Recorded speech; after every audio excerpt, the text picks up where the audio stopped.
అగ్ని ఉంది. అగ్ని మనకు ఎంతగానో ఉపయోగకరంగా ఉంటుంది. అగ్ని లేకపోతే మనం వంట చేసుకోలేం. అగ్ని లేకపోతే చాలా కార్యాలు జరగవు. అందును బట్టి మనిషి అగ్ని మీద ఆధారపడుతున్నాడు కాబట్టి అగ్నిని దేవుడు చేసేసాడు. దేవుడిని చేసి అగ్ని దేవుడు అని చెప్పి అగ్నిని పూజిస్తున్నాడు. ఆ తర్వాత భూమి లేకపోతే మనం జీవించలేం కాబట్టి భూమిని దేవుడు చేశాడు. గాలి లేకపోతే మనం శ్వాస పీల్చుకోలేం కాబట్టి మనిషి అనుకున్నాడు గాలిని దేవుడు చేసి గాలే దేవుడు అనుకున్నాడు.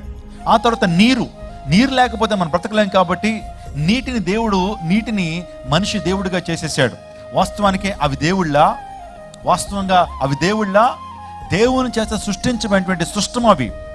దేవుడు మానవుల కొరకు ఇవన్నీ సృష్టించాడండి. నీటిని ఎందుకు సృష్టించాడంటే మనకు దాహార్తిని తీర్చడానికి, ఈ యొక్క విశ్వం ముందుకు నడడానికి నీరు ఎంతో ప్రాముఖ్యమైతే దేవుడు ఆ నీటిని సృష్టించాడు. అంటే సృష్టము కంటే సృష్టికర్త గొప్పవాడు.